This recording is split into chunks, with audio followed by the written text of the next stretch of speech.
दोस्तों, किसी महान पुरुष ने कहा है, अगर आप किसी दूसरे इंसान की विपरीत परिस्थिति में उसका फायदा उठाते हैं तो आप खुश न हो। ईश्वर आपको आपके द्वारा किया गया कर्म को ब्याज सहित लौटाएगा। यह हमारी आदत में से एक है। अब सवाल आता है, हम कैसे अपनी आदत को बदलें? आप अपने आसपास या खुद को परखना, आप पाएंगे कि आपका जीवन आपकी आदतों पर ही टिका है। आइए चलते हैं आज की कहानी की तरफ। आज आप वीडियो अंत तक जरूर देखिएगा। नमस्कार दोस्तों, art of inspiration YouTube channel पर आपका हार्दिक स्वागत है। दोस्तों, बहुत पुरानी बात है। एक राजा था जो अपनी प्रजा और अपने परिवार का खूब ख्याल रखता था, और उस राजा के 3 बहुत ही खास मंत्री भी थे जो उसका काम काज संभालते थे। लेकिन कुछ दिनों से राजा के उन 3 मंत्रियों में से कोई एक मंत्री ऐसा मंत्री था जो राजा के पैसों में गड़बड़ी कर रहा था, और वह मंत्री अपने काम को भी ठीक से नहीं कर रहा था। अब राजा काफी दुविधा में था। राजा को यह समझ नहीं आ रहा था कि उन तीनों मंत्रियों में से कौन सा मंत्री बेईमान और कौन सा मंत्री ईमानदार है। यह पता लगाने के लिए एक दिन राजा ने उन तीनों मंत्रियों को अपने पास बुलाया और कहा, देखो मंत्री जी, हमारा जन्मदिन आ रहा है, इसलिए आप तीनों को एक जंगल में जाना होगा और आप तीनों को एक एक झोला दे दिया जाएगा, और साथ ही साथ आप तीनों को अलग अलग घने जंगल में छोड़ दिया जाएगा। उस जंगल में तुम लोगों को फल के पेड़ को ढूंढना है और अच्छे ताजा और स्वादिष्ट फल से अपने अपने झोलों को पूरा भर कर लाना है, और तुम तीनों के पास सिर्फ आज शाम तक का ही समय। राजा के कहे अनुसार उन तीनों को एक एक झोला दे दिया गया। उन्हें एक बड़े से जंगल में छोड़ दिया गया।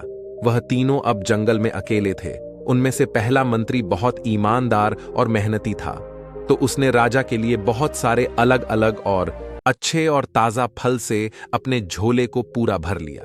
लेकिन उसे यह सब करने के लिए बहुत मेहनत करनी पड़ी। उसने अपना काम पूरा कर लिया था। वह बहुत थक चुका था क्योंकि उसने अपना काम ईमानदारी से किया था। अब दूसरा मंत्री जो था वह बहुत ही चालाक था।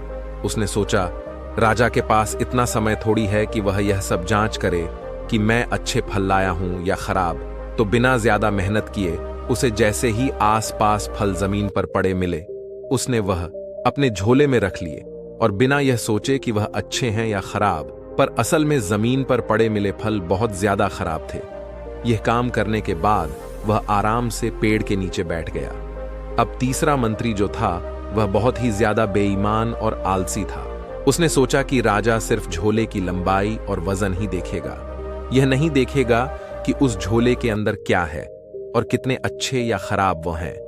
तो उस तीसरे मंत्री ने बिना कुछ सोचे समझे अपने झोले को सूखे पत्तों और कुछ छोटे छोटे पत्थरों से भर लिया, और वह भी पेड़ के नीचे बैठ गया और शाम होने का इंतजार करने लगा। राजा अब धीरे धीरे शाम हो चुकी थी और राजा के कहे मुताबिक समय समाप्त हो चुका था।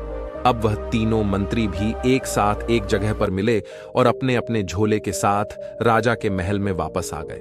राजा ने देखा कि वह तीनों मंत्री जंगल से वापस आ गए हैं। राजा ने उन तीनों मंत्रियों के झोले को खोलकर देखा ही नहीं कि उसके अंदर क्या क्या है, और राजा ने उन तीनों मंत्रियों को अलग अलग कारावास में 1 महीने के लिए कैद कर दिया।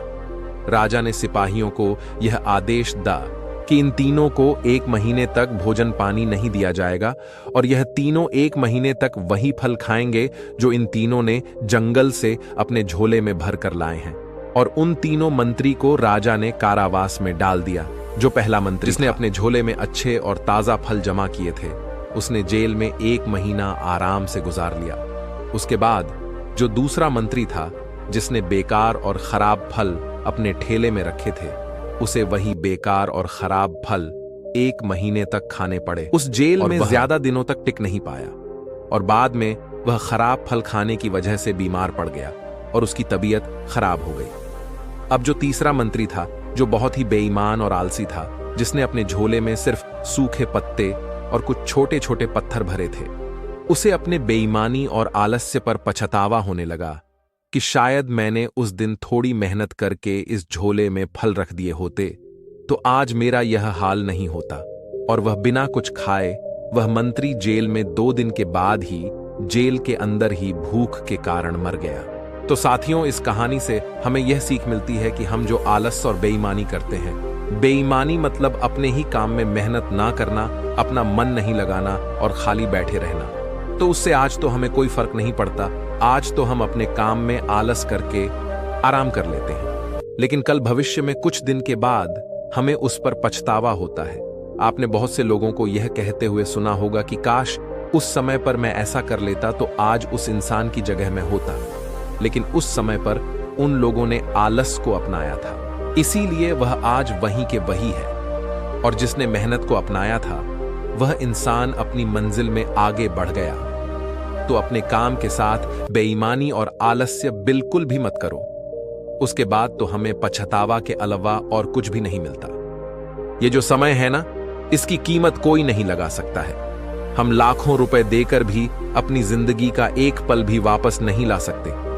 इसीलिए इस समय का सही उपयोग करो। समय की एक अच्छी बात है और एक बुरी बात है। आइए जानते हैं कैसे।